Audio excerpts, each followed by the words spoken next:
ချစ်တော်ညီကိုမောင်နှမများအားလုံးပဲမင်္ဂလာပါလို့နှုတ်ဆက်ပါတယ်လူမာနကိုနှိမ်ချတော်ဖရာဆိုတဲ့ကောင်းစဉ်နဲ့ခွန်အားပေးသွားခြင်းပါတယ်အခြေပြုကျမ်းချက်လေးကတော့ဟေရှာယအနာဂတိကျမ်းခန်းကြီးနဲ့အငယ်6ကနေ20နှစ်တိုင်ဖြစ်ပါတယ်ဒါပေမဲ့ငယ်7ကိုပဲဖတ်သွားခြင်းပါတယ်ဒီကာလ၌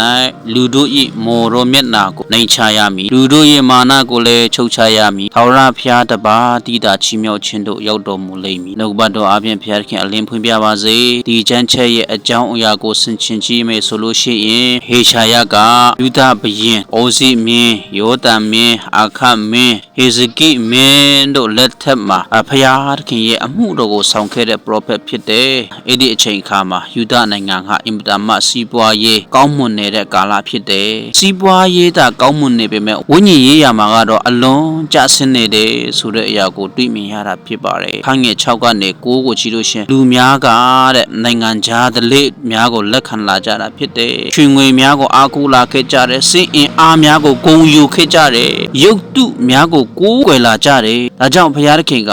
လူတွေရဲ့မာနကိုငါနှိမ်ချမယ်ချုပ်ချမယ်လို့ပရောဖက်ဟေရှာယကိုပြောခိုင်းခြင်းဖြစ်ပါတယ်မော်တော်မျက်နာဆိုတာကမိမိကိုမိမိအလွန်မြင့်မြတ်တယ်လို့ထင်မြင်ယူဆခြင်းကိုပြောနေတာဖြစ်ပါတယ်ဂုဏ်ယူတယ်ဆိုတဲ့အရာကလည်းဖရာသခင်မလိုပဲမိမိအစွမ်းအစကိုပဲယုံကြည်ခြင်းဖြစ်တယ်ဒါကိုဂုဏ်ယူတယ်လို့ခေါ်တာဖြစ်ပါတယ်ဖရာသခင်ကနှိမ်ချမယ်ဖျက်ဆီးမယ်ချုပ်ချမယ်ဆိုတာကလေလူတွေကိုဖျက်ဆီးလိုခြင်းမဟုတ်ဘူးဆိုတဲ့အရာကိုနားလေသဘောပေါက်ထားဖို့ရတယ်ဖြစ်ပါတယ်။ဘာကြောင့်လဲဆိုရင်လူရဲ့မာနကိုဒါဖျက်ဆီးပြီးဖရာသခင်ထံနောင်တနဲ့ပြန်လာစေလိုခြင်းတာဖြစ်တယ်ဆိုတဲ့အရာကိုနားလည်ရတယ်။ထိုခေတ်ထိုအချိန်ခါ၌အရှေ့အလယ်ပိုင်းနိုင်ငံများမှာဂုံဆိုတဲ့အရာကချွေငွေမြင်းရထားများကိုရရှိပိုင်ဆိုင်ခြင်းကဂုံဣန္ဒြေဤအမအတာဟုသူတို့ကယူဆကြတာဖြစ်ပါတယ်ထို့အတူပဲယူဒလူမျိုးများကလည်းအဲ့ဒီအရာများကိုအားကိုးလာကြတာဖြစ်တယ်။ခြာရအခန်းကြီးနဲ့အခန်းငယ်6ကနေ20ကိုကြည့်ရင်အချက်3ချက်ကိုတတိယစေပါတယ်။နံပါတ်1အချက်ကမာနဒီလူကိုဖျားသခင်နဲ့ဝဲကွာစေတာဖြစ်ပါတယ်။ဒီမှာလူတွေကမာနထောင်လွှားတာကကြိုးလွန်နေပြီသူတို့ရဲ့အသက်တာထဲမှာမာနတစ်ဖက်ဆွနေပြီဆိုတဲ့အရာကိုတွေ့မြင်ရတာဖြစ်ပါတယ်။သူတို့ကဖြစ်တိအတ္တပညာနဲ့အကျင့်ဒလိတွေကိုကျင့်သုံးလာတယ်ပြီးရင်ရွှေငွေတွေကိုအားကိုးလာတယ်ရုပ်တုစင်တုများကိုကိုးကွယ်လာတယ်ရုပ်တုကိုးကွယ်ခြင်းရဲ့အရင်အမြစ်ကဘာကြောင့်လဲဆိုရင်မာနအကြောင်းဖြစ်တယ်ငွေအာနာပညာနီးပညာကိုဘုရားသခင်တက်ပို၍အားကိုးလာတယ်ဆိုတဲ့အရာကဒါမာနအကြောင်းဖြစ်တယ်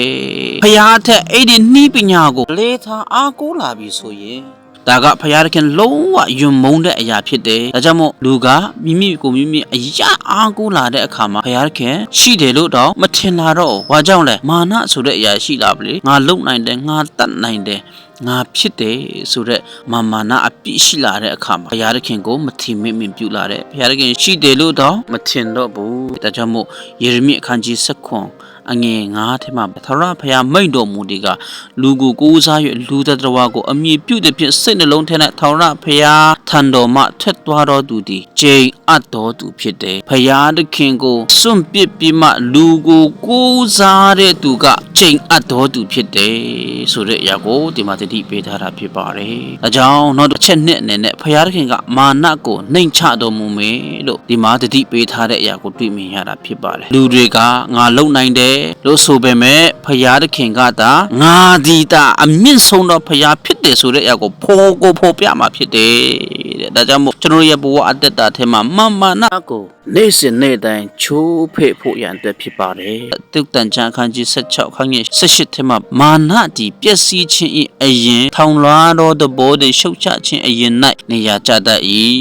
လို့တတိပေးထားတာဖြစ်ပါတယ်။မာနကပျက်စီးခြင်းကိုအရင်ဖြစ်စေတာဖြစ်တယ်။ထောင်လွှားသောသဘောကလည်းရှုတ်ချခြင်းကိုအရင်စေတာဖြစ်တယ်။ဒါကြောင့်မို့မာနထားခြင်းဟာကျွန်တော်ရဲ့ဘဝအတ္တတာထဲမှာကောင်းသလားမကောင်းဘူးလားဒီနှုတ်ကပတ်တော်အပြင်ဆင်ခြင်ပြီးမှအသက်ရှင်ဖို့ရန်အတွက်ဖြစ်ပါတယ်။ဒါကြောင့်မို့ကျမ်းစာထဲမှာပြောတယ်မြင့်မားသောတောင်အာရစ်ပင်များဆိုတဲ့အရာကဘာကိုဆိုလို့လဲဆိုရင်လူတွေရဲ့ဂုံ အာနာမာနထောင်လွှားခြင်းတွေကိုဆိုလိုခြင်းဖြစ်တယ်ဖယားသခင်ကကို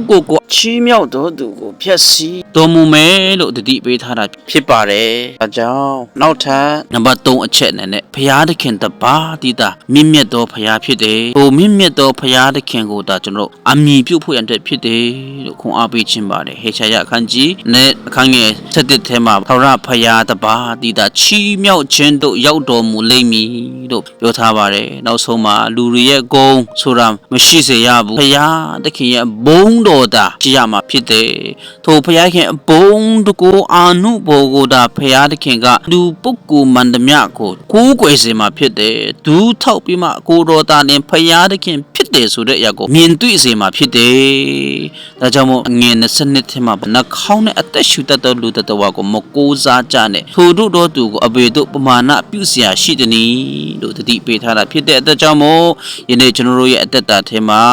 ဘာကိုကိုးစားနေတယ်လဲငွေလားအာဏာလားမိမိရဲ့အသက်ပညာလားဖယားသခင်ကတတိပေးနေတာဖြစ်တယ်ထိုကာလ၌ထာဝရဘုရားတပါးတည်တာချီးမြှောက်ခြင်းတို့ရောက်လိမ့်မည်လို့ပြောထားတာဖြစ်တဲ့အတွက်ကြောင့်မို့ကျွန်တော်တို့ဒီမာနကိုစွန့်ပစ်ပြီးမှဘုရားသခင်ကိုသာချီးမြှောက်ကိုးကွယ်ကြပါစို့လို့နှုတ်ဘတ်တော်နဲ့ခွန်အားပေးခြင်းဖြစ်ပါတယ်။အရောက်ချင်းစေတိုင်းကိုဘုရားသခင်တာရွတ်အလင်းဖွင့်ပြပါစေ။